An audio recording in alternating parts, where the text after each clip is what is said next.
We watched Andor Episode 7, so you know what time it is. It's time to hit that intro. 5, 4, 3, 2, 1.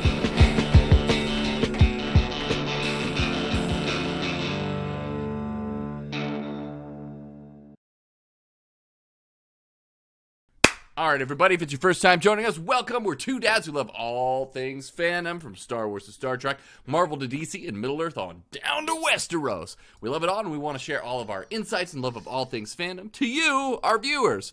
So if that's your glass of blue milk, then we're here for you, and you should definitely subscribe to our channel here so you don't miss out on all of our amazing reviews and insights that we bring to all of our favorite fandoms.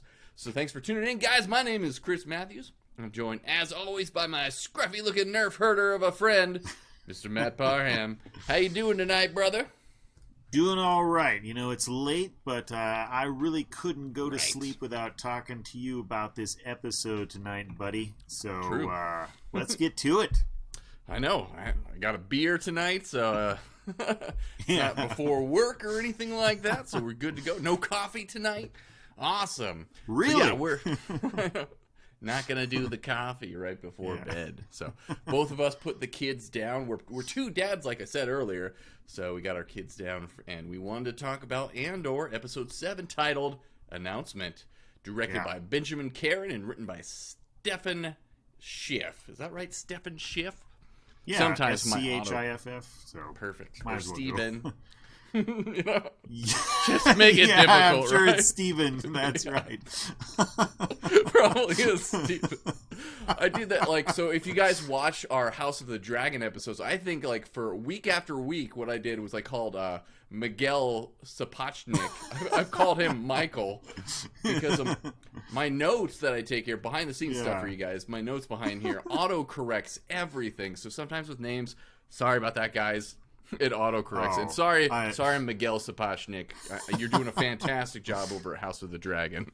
And sorry, I'm sure Michael. that they've grown to, the few viewers that we have over there in Europe have grown to hate us and all our pronunciations of the Irish and Scottish and Welsh and English names. Yeah. So once again, guys, I checked apologies out all around. Yes, apologies all around, guys. Once again, guys, I checked out the Rotten Tomatoes score on this. We have 9 critics, actually, that have chimed in on this episode. It's 100% fresh, so I dived a little bit deeper, and the consensus seems to be the average rating for those 9 critics, all of them rated it fresh, was an 8.2 out of 10. So there you go. So that's what Rotten Tomatoes says. Let's find out what these two dads thought of this episode. So let's dive in. What'd you think, brother? Well, I thought it was another great episode. Honestly, I kept thinking, like, when are we going to see the weaknesses here? Mm-hmm. And I just don't see it. I'm really liking this story. I really like all the tiny moments. And we say this week after week, but they just keep adding them in there. And I'm like, man, this is just so great. You know, that scene between Mon Mothma and her high school, her school friend, whatever the equivalent of it is. Mm-hmm. It was full of just such subtlety and such good scripting, feeling each other out, such good acting. Just the subtleties that were in there. Yep. You know, you can tell they're both professional politicians. They're both used to talking and acting appropriately in this environment. And I was thinking this the whole time as I'm watching this exchange, and then I suddenly popped out with just how authentic it was and authentic it felt. Like, this is a TV show. This is just like actors doing an unbelievably professional job.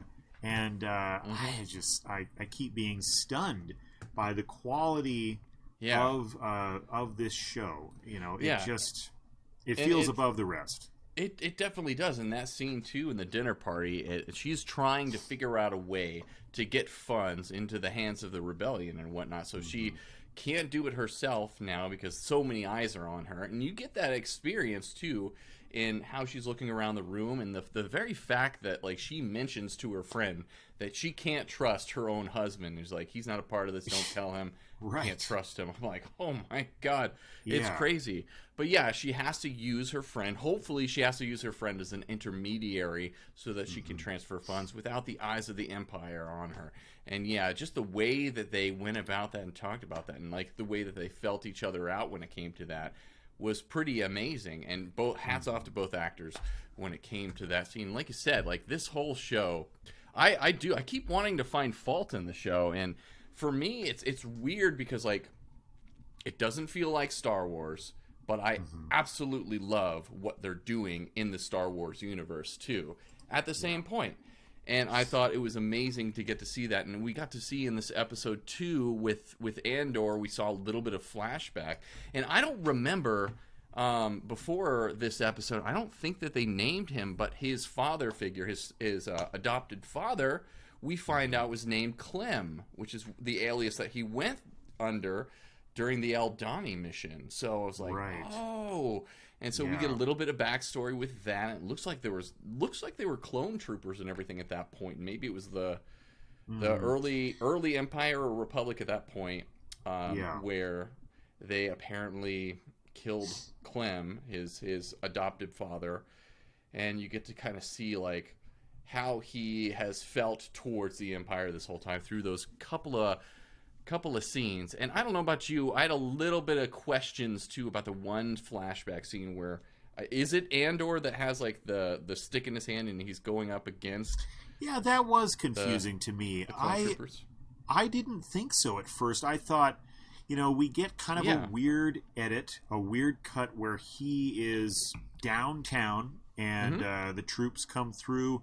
They are told to turn and draw their arms. Yeah. And he kind of looks around. He looks around the corner. There's more troopers there. And then it cuts to him being back with his maternal figure. Marva Andor, played by Fiona Shaw, which she brings it this episode. I think she's probably the MVP for me for this episode. For sure. That was a great scene. It was great dialogue, really. Just very well written. But as she's talking, we get those flashes of the little boy rushing with like a wrench or something at the at the troopers there.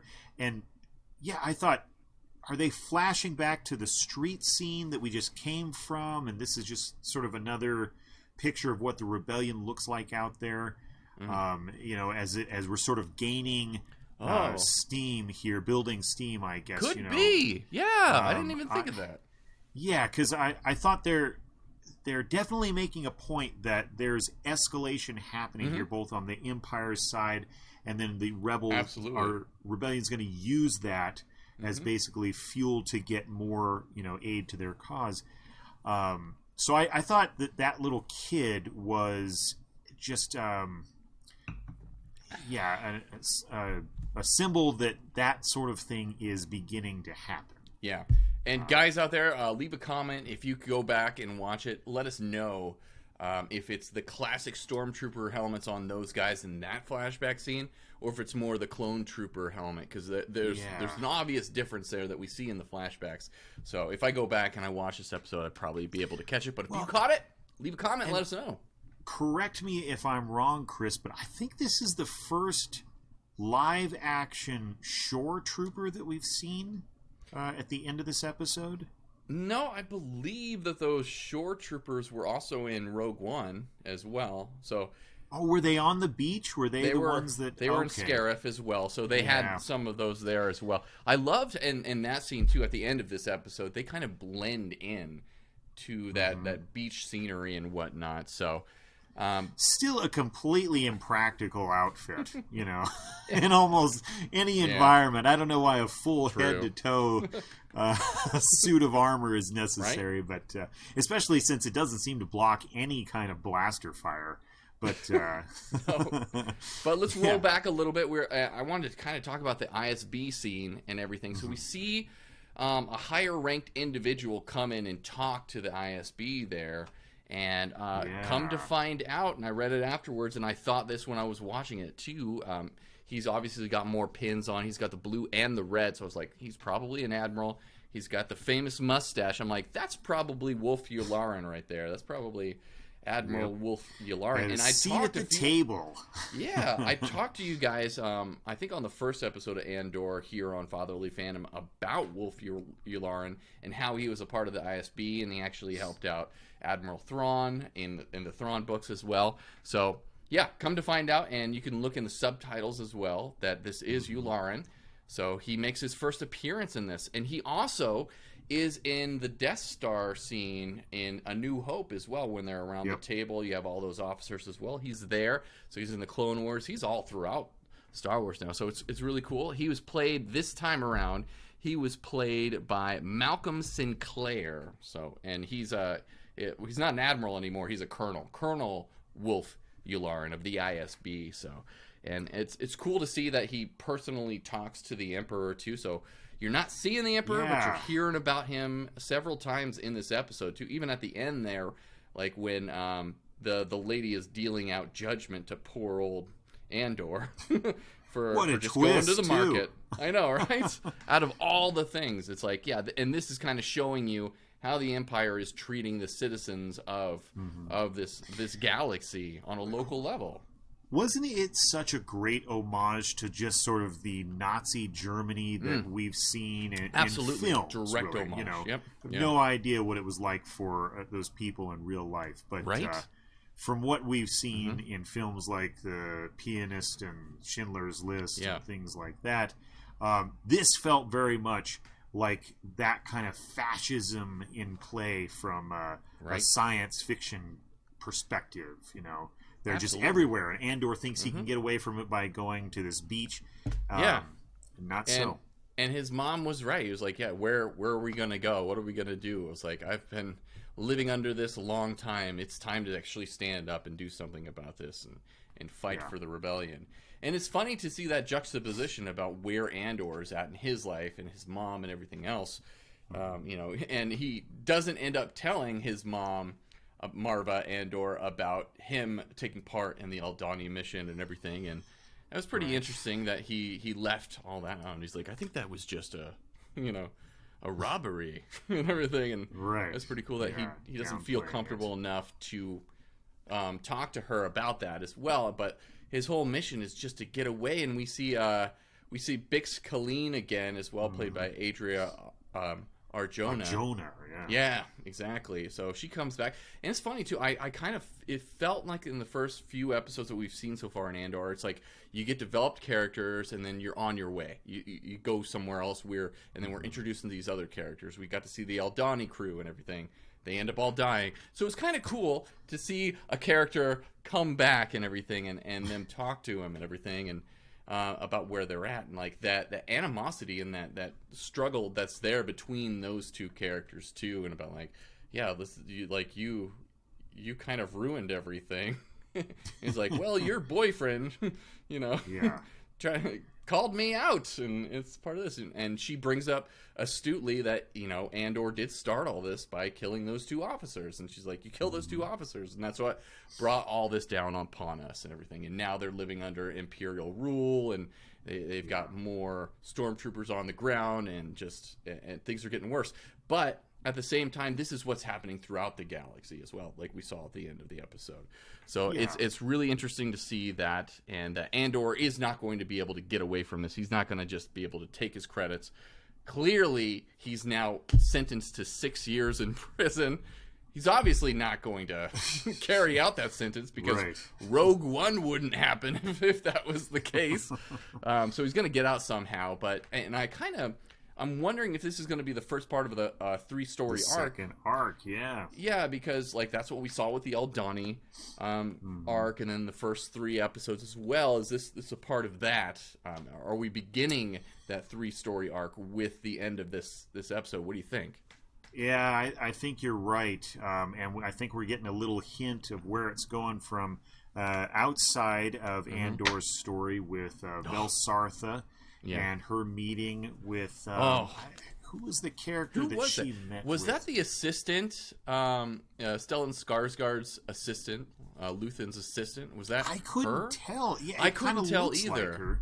I was a little unsure about that. It looked like she was landing and she was coming in, and so it might just be another part of the Rebel faction that we haven't seen yet. I wasn't sure either, but they talk about having now they're after Andor and they want to kill him to silence him, and what am I like? Okay, but they're definitely in deep with this stuff with the rebellion, trying to make sure everything happens the way it happens. And I love how this show gives us a zoomed out view of the Empire's effects in different parts of the galaxy, how the rebellion is developing in different parts, but it's also a very personal story. In each of these scenes, it just feels like you really know who these people are and understand where their actions and decisions are coming from. So, I really love the balance that they've struck.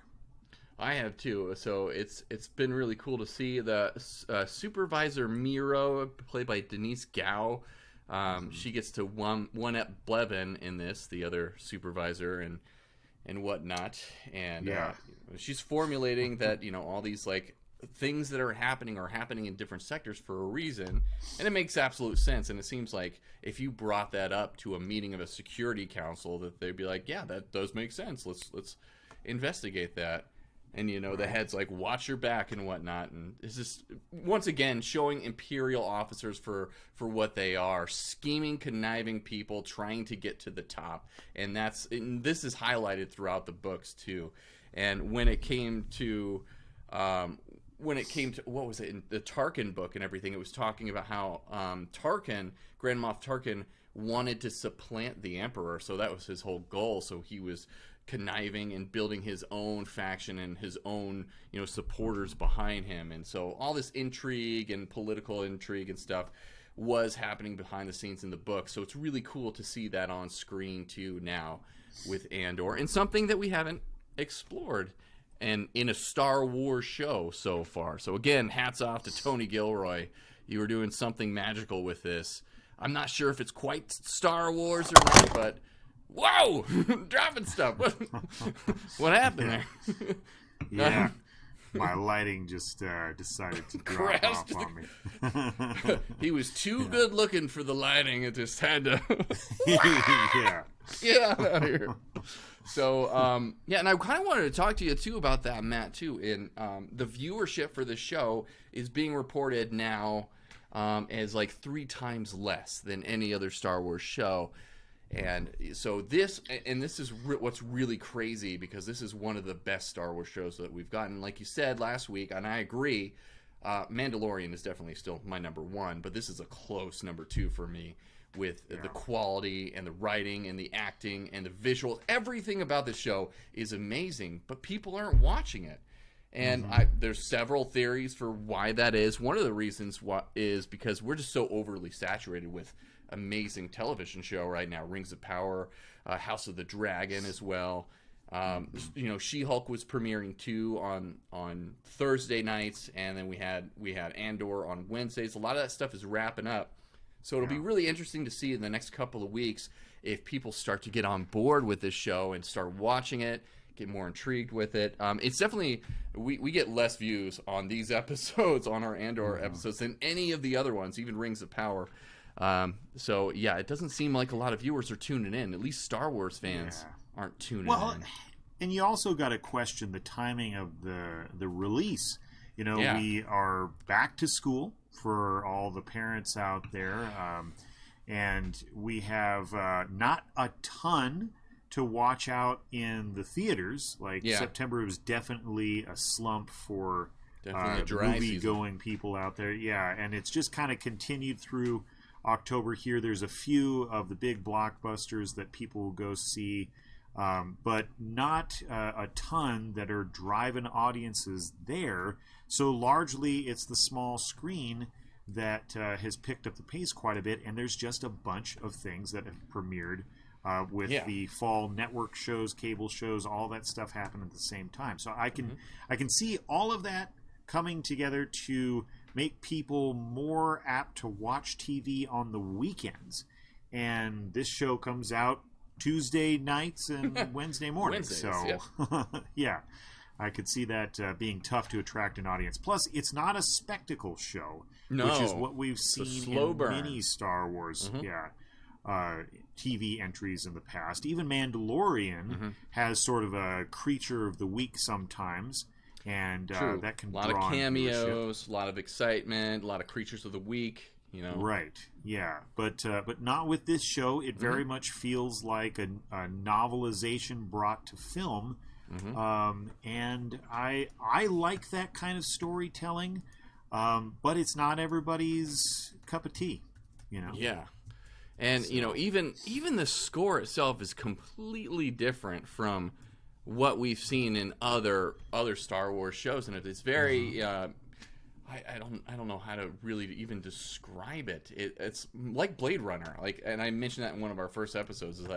It's got a lot of like Blade Runner feel, and the composer is Nicholas Britell, who is doing this. One of the things I really like too, and I'd like to highlight it, is with the opening title, they change up that soundtrack, that song, each and every episode, so it's a little bit different if you actually listen into it. So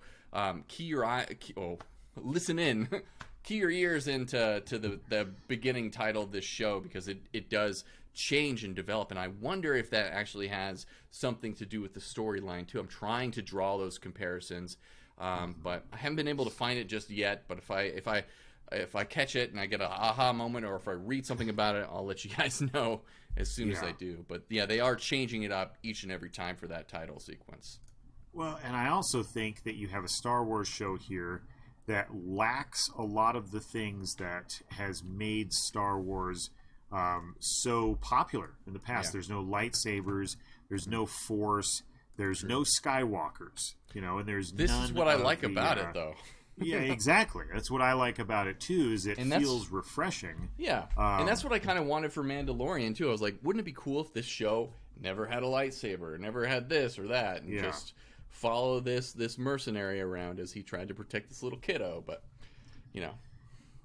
yeah, and I mean, it's got a lot of intrigue from the lore that it is using to establish its excitement and the reasons why we watch from week to week.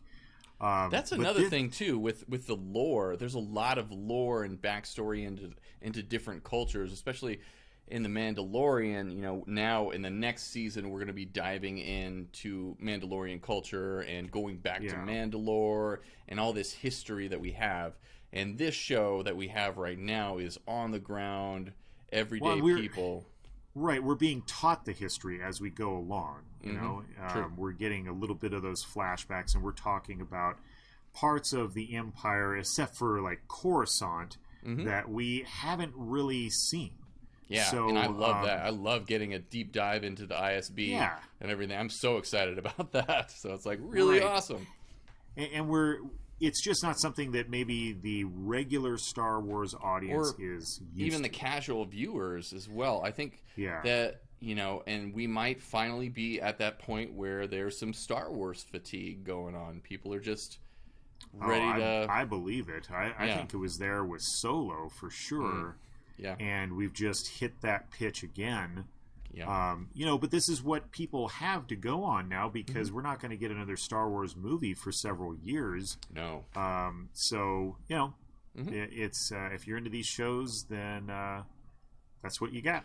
Yeah, and like this one can have a greater appeal for people, I think, even outside of Star Wars, when it comes to, criminal dramas or anything like that. If you're into that kind of stuff, then you would definitely like this show too. And I don't know, they kind of just need to get out there and people just need to give it a shot just to see if they would like it, because it is completely different than what we've gotten before. Right, and I don't know that Disney does a great job of continuing to market their shows as they're in progress. Yeah.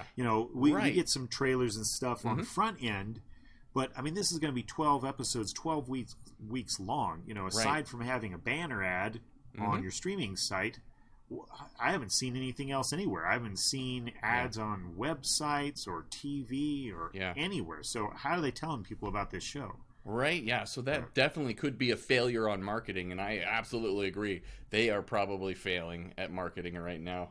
This show to the correct audiences out there, because it's not necessarily the diehard Star Wars fans, even though us diehard Star Wars fans get so much out of this, just diving deeper into all this stuff.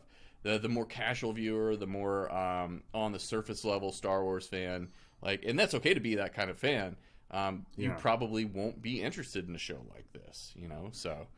Most of the people that I've talked to haven't even heard of this. I know, which right? is crazy, because, I mean, right? I know Star Wars fans, both casual and diehard alike, and they're like, oh, yeah, I forgot that was out, or, oh, who's Andor, and so... We just need Baby Yoda to show up in one episode, and then we'll get people to check it out. So, I think that's what it is. That's why Mandalorian hit so well with people, is because Baby Yoda was able, or Grogu for you, very marketable image there, so marketable, and so it was out there, and people who don't even watch Star Wars or don't even like Star Wars were really digging the Mandalorian because of this cute little. Baby that he had to rescue. Well, and even with Baby Yoda, I remember whenever the first season of Mandalorian came out, there was this huge upset from the general Amazon shopping public that were infuriated that Mandalorian came out and there was no Baby Yoda toys out for Christmas that year. I can't believe they didn't expect that to hit off the way I kind of think it was genius, because they built up such a hype that when they finally did release them, I think it was like in the spring or something the next year, they were off the shelves. It was the new Cabbage Patch doll, Yeah, it's apropos because for the original Star Wars, once again, when that blew up in 1977, they didn't have anything for the Christmas holiday season, so they sent out empty boxes and promised that you would get your Star Wars toys later on down the road, and they sold a lot of these empty boxes. It's like, oh man. So but when the prequels hit, when Phantom Menace hit, I remember Taco Bell had these crazy cup toppers, and somebody else, Taco Bell, KFC Pepsi cans, frisbees, and I mean everything. It was huge before the movie came out, right? But and that was before Disney owned it, of course. So it's a different time and place now. So I wonder if it's the same. It's probably not the same marketing team or whatever that works on these. But let's get some Taco Bell wrappers with Andor's face on it. So or Diego Luna eating a double decker. Bring the freaking double decker back, guys. Taco Bell, and have Diego Luna eating that thing. Or just how about? I mean, come on. Give me a can of Diego decaf or something. Diego decaf. Give me take one of those Diego decafs. I bet they could have signed with Starbucks. And just giving us the Diego decaf or the That's what everybody's rooting kicks. For, right? I'd buy some corn kicks. Where are my corn kicks? Yeah. Where are they? And speaking of Cyril Karn, we got to see him again, and we got to see that now he's in this monotonous office job, and I kind of want to see an office type of show with just Cyril Karn plugging away. I mean it feels space. Very 1984, the huge amount of desks and stuff. A lot of influence there, too. And, and THX, all that stuff seemed to be in there a little bit. Absolutely. But, did you notice we got another reference to modern culture hidden away in this galaxy far, far away? The shave and a haircut. I didn't know that there were barbers over in the galaxy that contains the Skywalkers and the Force and all that stuff, but apparently there are, as Diego Luna Andor goes and secretly knocks to get Bix's attention, gives the old 2 bits. I know. Yeah, really? I know. Yeah, I did notice that too, because I do that. Right. And a haircut, 2 bits. For you. Yeah. I don't know, does everybody knock on doors that way? Because, like, I learned that from my father growing up. Like, he would always do that whenever he knocked on anybody's door. Dut, dut, dut, dut, dut. And then, so I've always done it as well. You know, I picked up that damn trait from him, so. Right. I think if you're looking to get into pretty much any speakeasy out there, that's going to get you through the door. Yeah. Yeah. I bet you anything that was just a Diego Luna thing, too. Like, that's just how he knocked. Yeah. Just give us a secret knock. Yeah. Thanks. Yeah. He probably should have Phoned taken some of that Diego decaf before the scene. Right. So, or else, or had it fully calved as well. Right. No half calf for Diego. No. So do we want to give our rating for this episode? We should give our ratings. It's time. Let's go. It is time. Yeah. So for me, this was an easy decision. I mean, there really wasn't much of a gripe that I could have aside from some weird editing on that stormtroopers in the street scene that we talked about already. So 9 out of 10 for me, man. What do you think? Oh man, yeah. Gosh, we're just gonna. I want another show where we're torn and we have different ratings, but it's not gonna be this one. No. There might come a day when we have a different rating on a show, but it's not this day. 9 out of 10 for me too, brother. I very much enjoyed it. And guys out there, if you haven't seen this show, and why are you watching this? Why are we watching our episode of Fatherly Fandom? We're spoiling the hell out of it. So. Yeah, you've been very spoiled. But yeah, talk to your friends. Talk to everybody about this show. Tell them how good it is, because we need to get the word out there. This is an awesome show, and it's well worth your time. I mean, Rings of Power wrapped up. House of the Dragon is going to wrap up next week. So there's no excuse, dudes. And dudettes. Let's get out there and watch Andor. Yeah, and they won't keep giving us these original stories. You know, it's Star Wars. We don't tune in. But if we don't tune in, they're going to revert back to the more marketable stuff that has been done so many times. It's done to death. We need to move on to these fresh areas and really enjoy all that you could get into when it comes to the Star Wars universe. And it's like we have so much. We have so much when it comes to this. And if you want to see Jedis and lightsabers and things like that, next week we're gonna Tales of the Jedi. Tales of the Jedi. This is feast time for us as Star Wars fans, so we get all the spectrums, and I'm very happy to have something different. So we don't eat the same meal every single night. You like a little variety, so same thing with Star Wars. We're getting a new taste of a new meal with this show, and it's going down smooth so far. So 9 out of 10 for me, 9 out of 10 for Matt Parham. So it was a good episode. Thanks for joining us, guys, for this late night edition of Fatherly Fandom. So if you haven't already, please subscribe. We're almost at 50 subscribers right now. If we get to 100, daughter's going to shave the hair, so more incentive for you to subscribe to the channel. Really helps us out. If you don't want to get notifications or anything like that, and if you feel like you're getting too many, you can actually adjust that with the little bell. You can opt to not get notifications if you subscribe. Doesn't cost you a thing. It only thing it does is help support us as we talk about these shows and share with you all of our insights on the fandoms that we love. So we really appreciate your support with that. Again, doesn't cost you anything except for one little click. So subscribe to the channel. Okay, guys? So, Matt, do we got anything else before we depart this Star Wars land and the beaches? I don't think so. Just keep coming back here for episodes on Tales of the Jedi. Like we said before, we're going to keep Spooktober going. Spooktober's going here. With reviews of Smile and Sinister coming up. So stay tuned for lots more. Yeah. And we'll keep it coming just as often as we can. Exciting times in November. We're going to have Willow. Willow's coming up. So we're going to be reviewing the movie Willow before the show comes out. And then we're going to be tackling the show. Which is going to be a blast. Oh, Willow's fun, an awesome blast. Freaking awesome. Past. I really hope they bring Val Kilmer back. At least for a cameo or something. But just everything that happened with the cancer and all that. But they were able to do it in the Top Gun movie, so why can't in Maverick? Yeah, that's true. That's true. They should at least bring fingers him back. Crossed. Mm-hmm. Yeah. So it'll be a lot of fun. So join us for that, guys. And from our families to yours, have a good one. Adios, and may the Force be with you.